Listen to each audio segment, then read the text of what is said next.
lorsque tu deviens chrétien, tous tes péchés sont pardonnés. Même si tu as tué le monde entier, je vais vous choquer. Si Hitler avait reçu Jésus avant de mourir, Dieu lui a pardonné.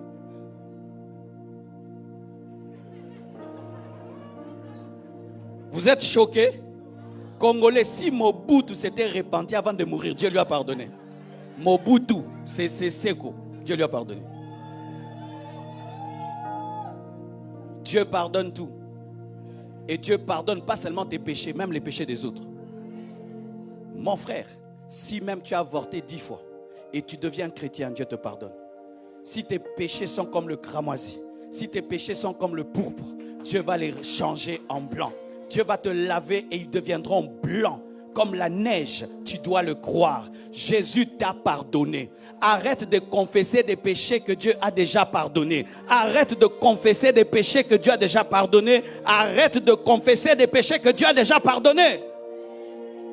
Et si un prophète vient te prophétiser ce que Dieu a pardonné, c'est Satan qui l'a inspiré, ce n'est pas Dieu. Parce que Dieu n'est pas dans la culpabilité, dans la condamnation. Il ne se souvient plus des péchés qu'il a pardonnés. Si nous confessons nos péchés, il est juste et fidèle pour nous pardonner. Dieu t'a pardonné tes péchés passés et tes péchés présents. Et il te pardonnera tes péchés futurs. Mais je ne t'encourage pas à pécher. Il y a des gens qui n'ont aucune paix seulement à cause de la culpabilité. Chaque fois que tu pries, le diable ramène tes péchés au devant de toi. Regarde, tu étais une prostituée, tu as avorté, tu as volé, tu as commis ceci, tu as commis cela, tu es indigne. Frère, aucun homme n'a été trouvé parfait lorsque Jésus est venu. Tous les hommes étaient indignes de recevoir sa grâce. Nous obtenons sa grâce par la foi. Et si tu as demandé pardon et tu as reçu Jésus, tout est effacé. Ton casier judiciaire au niveau de la mairie est plein, mais devant Dieu est vide. C'est pourquoi la Bible nous appelle des saints avant de mourir. Nous ne devenons pas saints en mourant, nous sommes saints en vivant. Nous n'avons pas besoin d'une canonisation pour être déclarés saints. Nous sommes saints parce que nous avons cru au Saint qui nous a sanctifiés. Quand Dieu regarde un chrétien qui est pardonné, il l'appelle saint. C'est pourquoi des lettres sont écrites à des saints qui sont vivants. Tu es saint. Tu es saint. Tu es trop religieux pour croire que tu es saint.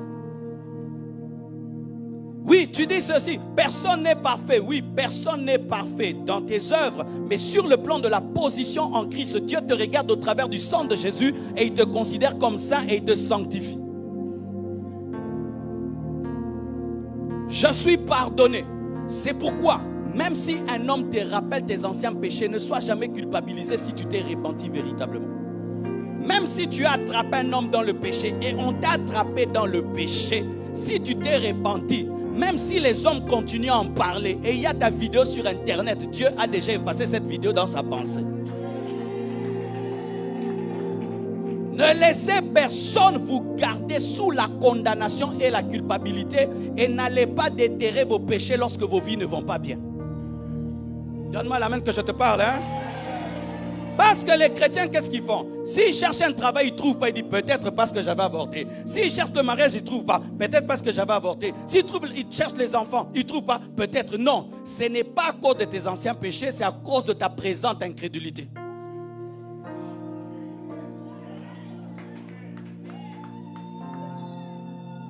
Mes frères et sœurs, quand Dieu pardonne, il ne pardonne pas comme un homme.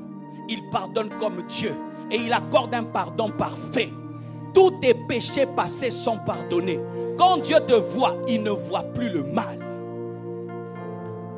Oh, merci Jésus. Oh, merci Jésus. Merci Jésus. Et nous sommes lavés non pas par du savon, mais lavés par le sang de son Fils. Oh, alléluia. Je connais des grandes marques qui lavent bien les vêtements. Mais quand tu vas chercher là-bas, il y a de l'eau chaude ou il y a du savon ou il y a une machine terrible. Mais quand tu vas dans la blanchisserie de Dieu, tu ne trouves aucune machine, tu ne trouves aucun savon, mais tu trouves le sang, le sang, le sang, le sang de son Fils Jésus. Quand tu vas voir Dieu laver nos robes, il utilise le sang. Le sang de Jésus a coulé pour que tu sois sans tache devant Dieu. Arrêtez de confesser 1000 fois un péché déjà pardonné, vous énervez Dieu. Lorsque tu reviens toujours avec le même péché devant Dieu, tu énerves Dieu. C'est comme mon enfant, il casse la télé. Et puis il dit pardon papa, je lui pardonne. Et puis quand on mange, pardon papa, pourquoi? La télé. On joue un peu au foot, pardon papa, la télé. On joue un peu au basket, papa, j'ai petit, tu as un problème? Maintenant, ce qui va m'énerver, ce n'est pas la télévision cassée, mais c'est l'incrédulité par rapport au pardon. Ce qui énerve Dieu dans ta vie, c'est l'incrédulité par rapport à la grâce. Depuis que tu es devenu chrétien, Dieu a tout oublié. Quoi, tu aimerais quoi? Que je te dise de donner de l'argent pour être pardonné? Bizarrement, nous aimons beaucoup souffrir pour être pardonnés parce que la grâce est trop facile, c'est pourquoi elle est compliquée. Un jour, un grand professeur d'université vient et il dit, non, d'une école vient et il dit, je vais vous donner un examen. Et il vient et il dit, 2 plus 2 font combien? Et il s'assied. Les élèves disent, il y a un piège. Parce qu'à ce niveau-ci, on ne peut pas poser une telle question. Donc il y a un piège. Même dans la virgule là, dans égal là, il y a un piège. Toute l'école a échoué.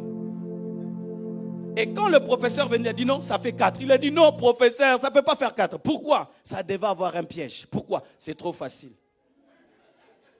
Tu es habitué à tout mériter. C'est pourquoi quand Dieu te donne, tu penses qu'il y a un piège. Il n'y a aucun piège. Il y a l'amour, il y a la grâce, il y a la faveur. Depuis que Dieu t'a pardonné, tu es pardonné. Oh, donne-moi la main. Hein? Oh, gloire à Jésus. C'est pourquoi, troisièmement, celui qui est en Christ a l'assurance du salut.